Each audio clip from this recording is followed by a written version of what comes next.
Сәлеметсіздерме, құрметті оқушылар? Бүгінгі сабағымыздың тақырыбы Қазақстан аумағында ұлыстардың құрылуы. Зерттеу сұрағымыз моңғол ұлыстарының құрылуы нәтижесінде саяси картада қандай өзгерістер болды? Біз бұл сабақта Қазақстан аумағында ұлыстардың құрылуын білеміз және ұлыстардың аумағын картадан анықтаймыз. Ал енді тақырыпқа кіріспес бұрын өткен тақырыпта бір шолу жасап өтейік. Біз өткен тақырыпта моңғол империясының көршілерін және де Қазақстан және Орта Азия аймағындағы елдерге шабуылын, жорықтарын, шапқыншылықтарын өткен болатынбыз. Сол моңғол империясына төтеп бере алатын аса қуатты Хорезмшах империясымен болған қақтығыстарды және де осы Хорезмшах империясының құрамында, территориясында болған Ұлы Жібек жолы бойындағы, Сырдария бойындағы қалалардағы негізгі шайқастар туралы өткен болатынбыз. Және де одан кейін Қыпшақ даласына Шыңғысхан әскерінің енуін және де Қыпшақ тайпаларының Шыңғысхан мемлекетінің құрамына қосылуын өткен болатынбыз. Жалпы 1219-1224 жылдар аралығында Шыңғысхан империясы Орта Азия және Қазақстан аумағын жаулап алды, толықтай дерлік бағындырды және де өзінің көзі тірісінде өзінің үлкен ұлдары 4 ұлына осы жерлерді бөліп берген болатын. Яғни өзінің жаулап алған жерлерін бөліп берген жерлерді ұлыс деп атаған.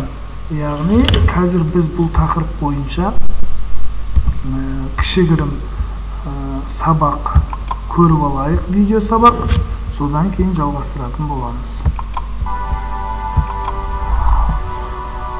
1219-1224 жылдарда болған моңғол шапқыншылығынан кейін Қазақстан мен Орта Азияны Шыңғысхан империясы басқарды.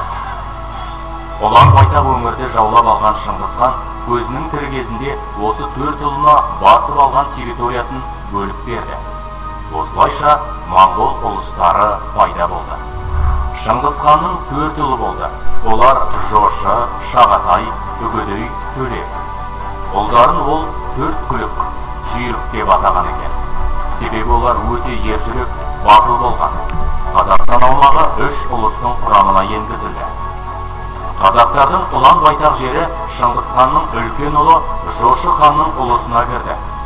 Ол Ертістен Орал тауына дейін, одан оңтүстікке қарай Каспий теңізі мен Арал маңын, солтүстік Хорезм мен Сырдария аймағы, бүкіл шығыс Дешті Қыпшақты, яғни Еділдің төменгі ағысына дейінгі зор аумақты алып жатты. Ал ордасы Ертіс алқабында Ұлытауға орналасты. Бірақ Жошы Шыңғысханның тірі кезінде қайтыс болғандықтан, ұлыста оның екінші ұлы Бату билік жүргізді. Шағатай ұлысына оңтүстік Ташкент аймағы, оңтүстік шығыс Қазақстан бөлігі, шығыс Түркістан, Мәуереннахр аймақтары берілді. Ордасы Іле алқабында орналасты. Үгедей ұлысына Жетісудың солтүстік шығыс бөлігі, батыс Монғолия, Ертістің жоғарғы ағысы мен Тарбағатай аумақтары берілді. Ордасы Шәуешек өлкесінде орналасты. Төле кенже ұлы болғандықтан Монғолияға ие болды.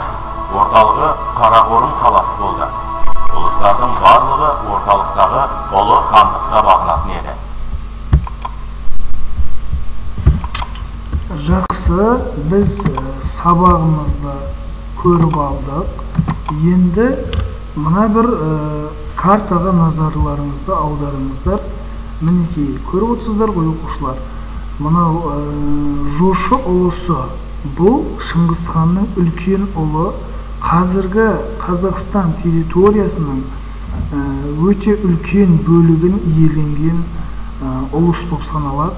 Яғни Ертістен Есілге дейін, Ертістен Еділге дейінгі аралық, ал оңтүстігінде Сырдария және Амударияның төменгі ағысына дейінгі аралықта иеленген. Ал Шағатай ұлысы Қазақстанның оңтүстік және оңтүстік шығыс бөлігін алып жатты, және де Орта Азиядан түгелдей ерлік иеленді. Ал үгедей ұлысы үшінші ұлы Қазақстанның Жетісудың солтүстік шығысын иеленген, ары қарай уже қазіргі Қытай мемлекетінің территориясына еніп кетті. Былайша айтқанда, Қазақстанның территориясын үш ұлының, Шағатайдың да, Жошының да, Үгедейдің де ұлыстары шеттесіп жатты. Ал ортақ осы үш ұлыстың түйіскен жері Жетісу жері болды. Ал енді мұқият беріліп отқан ұлыстардың территориясын жазып алыңыздар.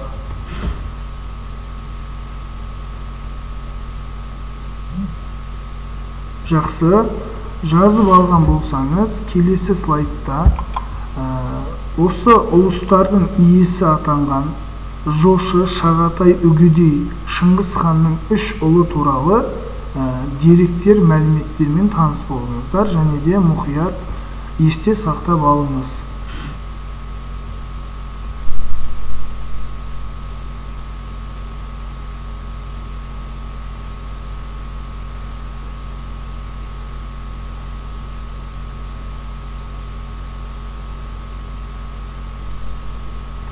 Жақсы, егер осы мәліметтерді еске сақтап алсаңыз, келесі слайдтағы тапсырманы орындауға кірісейік.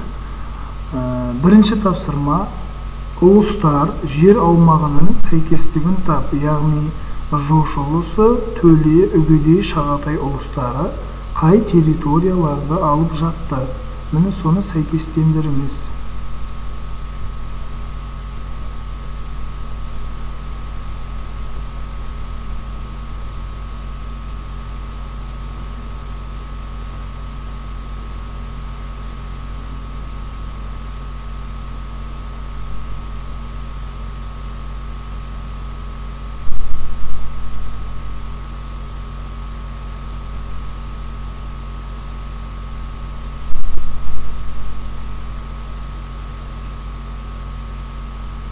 Жақсы, енді жауабымызды дұрыс жауаппен салыстырып көрейік. Өзіңді тексер.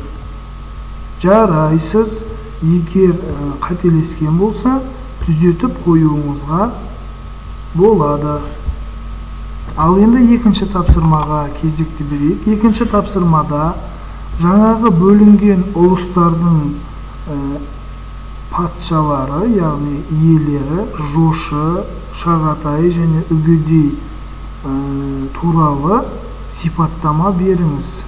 Яғни жаңа жоғарыда берілген мәліметтерді есімізге түсіре отырып, негізгі сөздермен сипаттаймыз.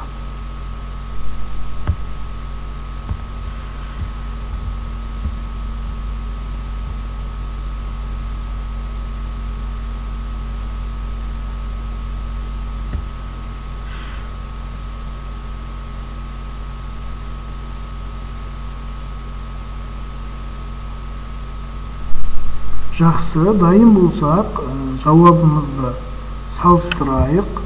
Әрине, бұл жерде сіздің сипаттауыңыз мына бір сипаттаулармен сәйкес келмеуі мүмкін. Бірақ та бұл біріне бір толықтай сәйкес келу керек деген сөз емес. Осы мағыналарға сәйкес болса, мағыналарға жақын болса да, оны дұрыс деп қабылдауға болады. Өте жақсы. Ал енді үшінші тапсырманы мен сіздерге үй тапсырмасы ретінде беремін. Осы тақырып бойынша берілген мәліметтердің ақиқат жалған екенін анықтайсыз. Өте оңай тапсырма. Ақиқат болса, ақиқат деген жерге белгі қоясыз, жалған болса, жалған деген жерге белгі қоясыз. Ал енді қорытындылай келсек, бұл тақырыбымызда біз Қазақстан аумағында ұлыстардың құрылуын білдік. Ұлыстардың аумағын картадан анықтадық, көрдік. Ұлыстарға иелік еткен хандар туралы мәліметпен таныстық. Сабақ түсінікті болса, сау болыңыздар.